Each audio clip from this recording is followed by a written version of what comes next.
नमस्कार, स्वागत है आपका मदरलैंड पोस्ट पे। मैं हूं आपके साथ सचिन सिंह राठौड़। इससे पहले भी हमने ग्रेटर नोएडा क्षेत्र के फ्लैट बायर्स को लेकर आवाज़ बुलंद की है और इसी कड़ी में हमने नेफोवस के अध्यक्ष अभिषेक कुमार जी से भी बात की है। अभिषेक कुमार जी ने हमें तमाम बिल्डरों की दबंगई और उनके इस बेरुखे रवैये को बताया और सामने रखा है।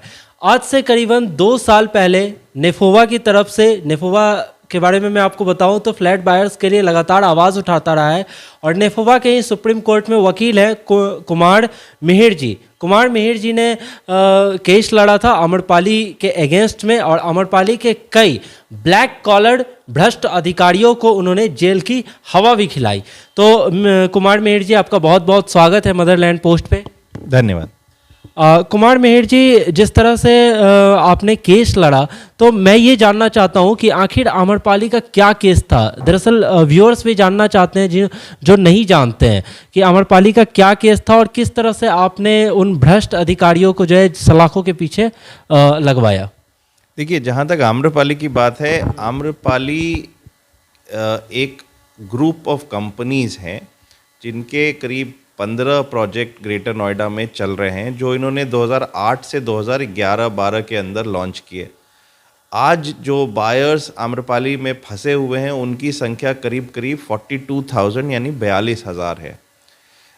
ये बायर 2007 तक अलग अलग फोरम्स में आम्रपाली के खिलाफ लड़ते आ रहे थे, लेकिन क्योंकि 2016 के एंड में जब इंसॉल्वेंसी कोड आया और आम्रपाली की जो मेन कंपनी थी उसके खिलाफ इंसॉल्वेंसी का प्रोसीडिंग एडमिट हो गया, तो उस कानून में एक प्रावधान है कि यदि किसी कंपनी के अंदर अगेंस्ट इंसॉल्वेंसी का केस एडमिट हो जाता है तो उस कंपनी के अगेंस्ट जितने भी और फोरम्स में केस चल रहे होते हैं वो केसेस सारे स्टे हो जाते हैं। उसको एक मोरेटोरियम पीरियड कहते हैं। जब ये आम्रपाली के केस में हुआ और सारे बायर्स के सारे प्रोसीडिंग स्टे हो गए, उस समय इंसॉल्वेंसी कोड के अंदर कोई प्रावधान नहीं था कि बायर्स को फाइनेंशियल क्रेडिटर्स यानी कि वित्तीय लेनदार माना जाए। तो उन्होंने क्या, क्योंकि बायर्स के पास कोई और एवेन्यू ऑप्शन नहीं रहा, इसलिए बायर्स के बिहाफ पे हमने 2017 में सुप्रीम कोर्ट को अप्रोच किया था और 2017 अक्टूबर से हम ये लड़ाई लड़ रहे हैं। इस केस में पहले काफ़ी उतार चढ़ाव हुए, हमने सुप्रीम कोर्ट में काफ़ी सारी दलीलें दी। आम्रपाली ने भी एक प्रपोजल दिया था कि वो कैसे अपने प्रोजेक्ट्स को बनाएंगे, लेकिन उसके बाद क्योंकि हम लोगों ने डिमांड किया था कि इस आम्रपाली ग्रुप ऑफ कंपनीज़ का फॉरेंसिक ऑडिट हो और ये पता लगाया जाए कि घर खरीदारों का कितना पैसा आम्रपाली के प्रमोटर्स ने डाइवर्ट किया है। जब फॉरेंसिक ऑडिटर सुप्रीम कोर्ट ने 2018 में अपॉइंट किए तो फॉरेंसिक ऑडिटर्स को आम्रपाली के प्रमोटर्स की तरफ से कोई सहयोग नहीं दिया गया और इसलिए अक्टूबर 2018, आई थिंक 10 या 9 अक्टूबर 2018 से आम्रपाली के प्रमोटर्स सुप्रीम कोर्ट के आदेश की अवहेलना करने के कारण जेल में है। उसके बाद अलग अलग केसेस में ये सुप्रीम कोर्ट ने ईडी को भी डायरेक्शन दिया, यूपी पुलिस, दिल्ली पुलिस के इकोनॉमिक ऑफेंसेस विंग को भी डायरेक्शन दिया कि वो आम्रपाली के प्रमोटर्स के खिलाफ अपनी इन्वेस्टिगेशन करें और चार्जशीट फाइल करें, और उन सब केसेस में भी अब आम्रपाली के प्रमोटर्स को गिरफ्तार किया गया है। तो 2018 से इफेक्टिवली अक्टूबर 2018 से वो अभी तक जेल के अंदर है। तो जैसे एक मेरा सवाल है कि आम्रपाली के 3 प्रमोटर अनिल कुमार शर्मा, शिवप्रिय और अजय कुमार अभी भी जेल में हैं या बाहर हैं, और दूसरा सवाल इसी से अटैच है कि कोर्ट ने उनकी संपत्ति अटैच की थी, तो क्या अभी तक जो नीलामी की प्रक्रिया है वो कहाँ तक पहुँची है? देखिए, कोर्ट ने आम्रपाली के जितने प्रमोटर्स थे, जितने डायरेक्टर्स थे और उनके परिवार की सारी संपत्ति जब्त करने का आदेश दिया था। उसमें से अजय कुमार की प्रॉपर्टीज़ का नीलामी की जा चुकी है। शिवप्रिय की 2-3 प्रॉपर्टीज़ का नीलामी चल रही थी, उसमें से 2 की नीलामी फाइनल हो गई है। उसका सुप्रीम कोर्ट से अप्रूवल आना बाकी है। और अनिल शर्मा ने एक बार और अपॉर्चुनिटी मांगी थी कि वो फिर से फॉरेंसिक ऑडिटर्स के सामने पेश करके वो अपनी सारा स्टेटमेंट देना चाहते हैं वो फिर से। तो सुप्रीम कोर्ट ने फॉरेंसिक ऑडिटर्स को ये डायरेक्शन दिया है कि वो अनिल शर्मा को एक बार फिर से ये मौका दें और उसके बाद उनके प्रॉपर्टी की नीलामी होगी, जब भी सुप्रीम कोर्ट में वापस ये रिपोर्ट जाएगी। तो हमें आशा है कि क्योंकि सुप्रीम कोर्ट अभी काफ़ी कोशिश कर रहा है कि आम्रपाली के प्रोजेक्ट्स को कंप्लीट करने के लिए पैसे का इंतज़ाम किया जाए, तो उसमें ये सारी प्रॉपर्टीज़ भी ज़रूरी हैं, तो उसके लिए जल्दी ही आदेश आ जाएगा। कुछ प्रॉपर्टीज़ ऑक्शन हुई हैं, कुछ अभी होनी बाकी है, उसके लिए हम कोशिश कर रहे हैं कि आदेश ले लिया जाए। क्या अभी ये तीनों अभी जेल में है?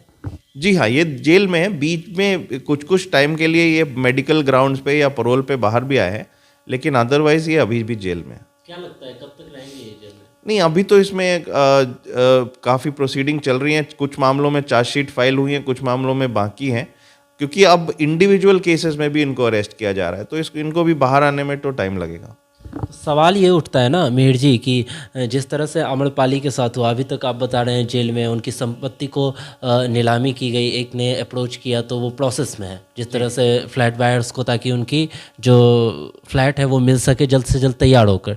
तो सवाल ये उठता है कि अभी भी ग्रेटर नोएडा क्षेत्र में इस तरह से जो सर्विसेज नहीं दे रहे हैं तमाम ये बिल्डर, और जिस तरह से इनका रवैया है, तो क्या इन्हें खौफ नहीं है?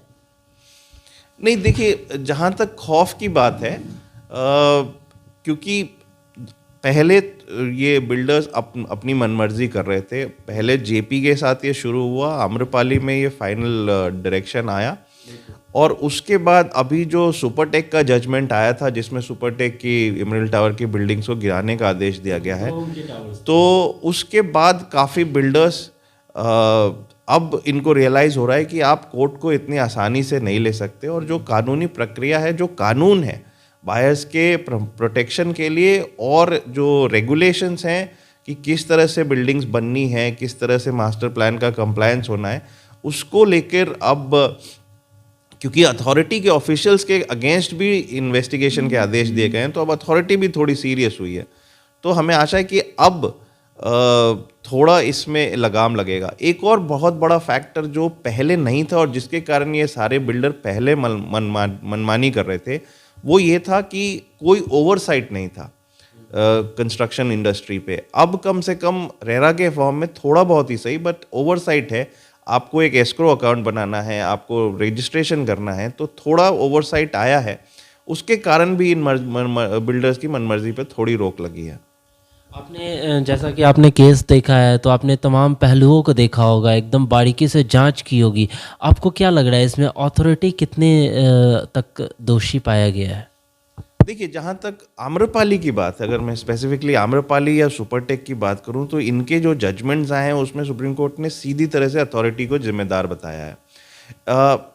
आपको भी पता है, ये सारे जो नोएडा और ग्रेटर नोएडा में लैंड अलॉटमेंट हुआ था, वो डेफर्ड पेमेंट बेसिस पे हुआ था कि आप 10% जमा कर दीजिए, बाकी आप धीरे धीरे इंस्टॉलमेंट्स में पे करते रहिए। अथॉरिटी कभी स्ट्रिक्ट हुई नहीं इन बिल्डर्स के खिलाफ, इवन इसके बावजूद कि ये बिल्डर्स ने पहले इंस्टॉलमेंट के बाद या डाउन पेमेंट के बाद कभी टाइमली पेमेंट किया नहीं, और वो उन्होंने पहले कोई ऑप्शन नहीं लिया, और जब अब अथॉरिटी ने बायर से सारे पैसे ले लिए, उनको पोजेशन दे दिया, और वो फिर लैंड यूज बिल्डर ने आगे अथॉरिटी को नहीं जमा किया, तो उसके कारण अब क्योंकि अथॉरिटी को सुप्रीम कोर्ट का डंडा पड़ा है, तो अब वो रजिस्ट्री में डिले कर रहे हैं, जिसके कारण रजिस्ट्री की बड़ी समस्या ग्रेटर नोएडा और नोएडा में अब उत्पन्न हो गई है, क्योंकि एक इंटरेस्ट का भी इशू आ गया है कि बिल्डर्स से कितना इंटरेस्ट अथॉरिटीज़ चार्ज कर सकती हैं, और उसके कारण पिछले 6-8 महीने से नोएडा में नॉर्मली रजिस्ट्रियां रुकी पड़ी हैं। तो अथॉरिटी का पूरा दोष है, उनको शुरू से ही ज़्यादा विजिलेंट होने की ज़रूरत थी, जो उनकी तरफ से नहीं हुआ है। वजह क्या थी सर? ये खाने की वजह थी क्या?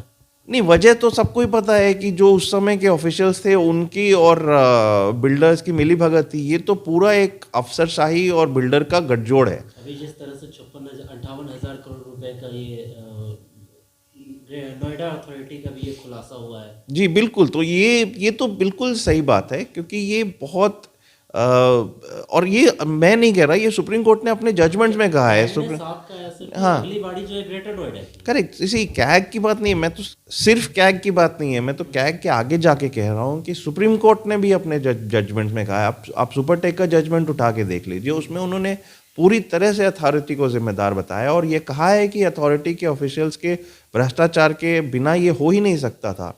तो ऐसा नहीं है कि सिर्फ बिल्डर जिम्मेदार है, अफसरशाही भी उतनी ही जिम्मेदार है। बिल्कुल सर।